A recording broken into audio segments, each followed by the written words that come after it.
Assalamualaikum warahmatullahi wabarakatuh. We are from Group 1. We like to talk about primary storage. First, I would like to talk about primary storage definitions. A primary storage device is any storage device or component that can store non-volatile data in computer, servers, and other computing devices. It is used to hold and store the data and application temporarily for a shorter period of time while the computer is running. Primary storage is also known as a main storage, main memory, or internal memory. According to other sources, primary storage devices are internal to the system and the faster of the memory or storage device category. Typically, primary storage devices have an instance for all the data and application currently is used or being processed. The computer fetches and keeps the data and files in the primary storage device until the process is complete or data is no longer required. Random access memory, RAM, or graphic card memory are common as examples of primary storage device.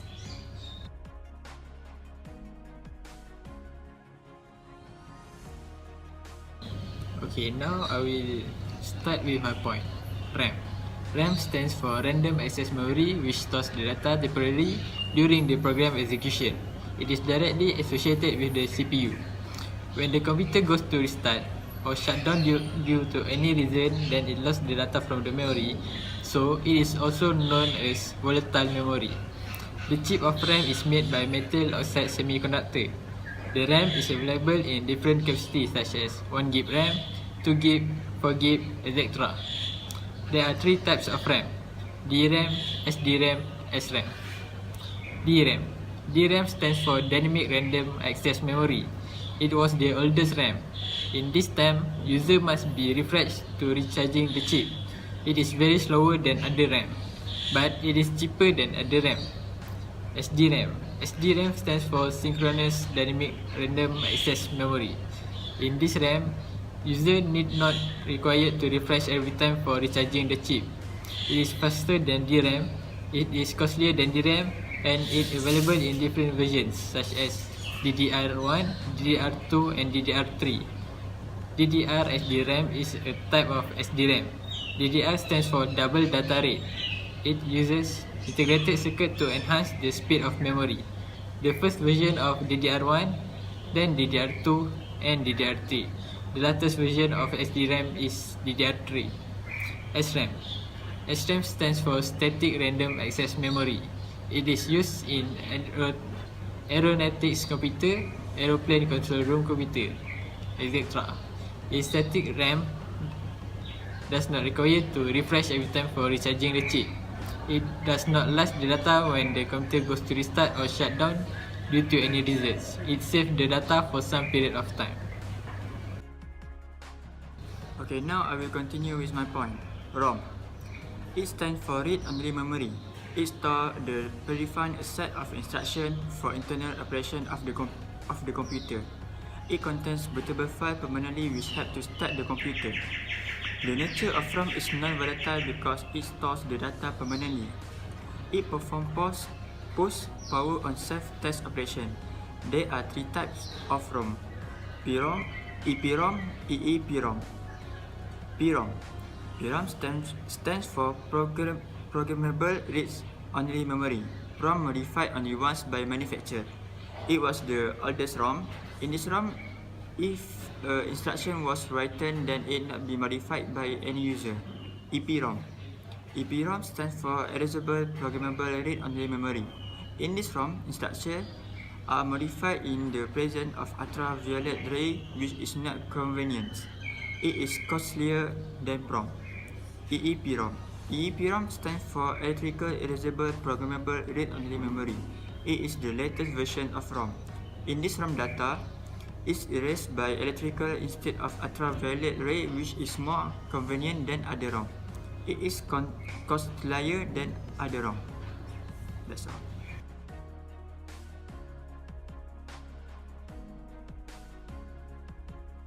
Now let's move on to the memory operation.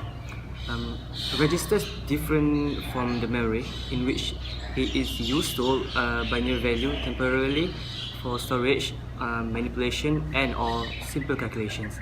Unlike memory, where every address is just like every other address, each register wired within the CPU serves a particular purpose. They are not addressed as a memory location would be, but instead are manipulated, and operations are done directly by the control unit during execution of instructions. Let's talk about PC. A PC holds address of current instruction being executed, while IR holds the actual instruction being executed currently by the computer.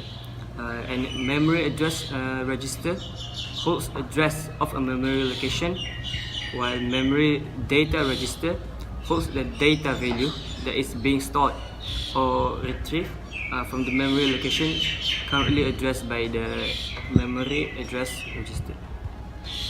The relationship between memory address register and data register is that they both act as an interface between CPU and memory.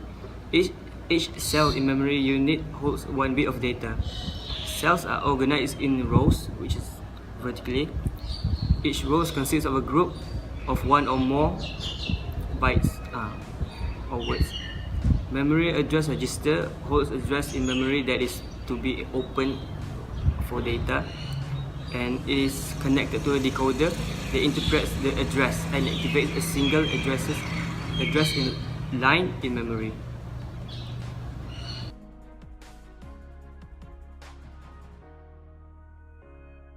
Let's talk about the new technologies applied in primary memories. In the early days of computer, we used DRAM or dynamic RAM that was introduced in the 1970s. DRAM is not synchronized by any external influence, which poses a problem in organizing data as it comes in, so it can be queued for the process it's associated with. Later on, we were introduced to SDRAMs, which is like DRAM but synchronous, hence the S. This RAM is capable of creating predictable orderly cycles of data writes and fetches. However, the problem with it that it can only transfer data on one edge of the clock.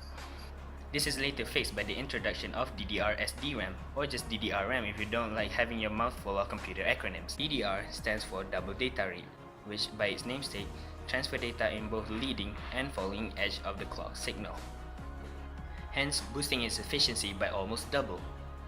In modern computers, DDR-RAM is the way to go, since it is by far the most efficient architecture of primary storage engineered to this day. But that doesn't mean we can't improve it any further. There are 4 series of DDR-RAMs, with DDR4 being the latest and greatest. Although there is not much technological leap in between the series of DDR-RAMs, the comparison of efficiency in between the 2 series is very clear. The main difference in between the 2 series of DDR-RAMs is their operating voltage and clock speed.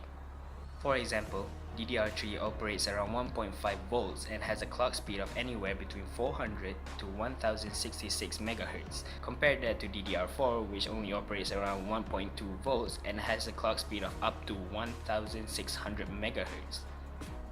In addition to operation efficiencies, the architecture around the series of DDR-RAMs varies as well, with the further series becomes more dense and compact compared to previous ones.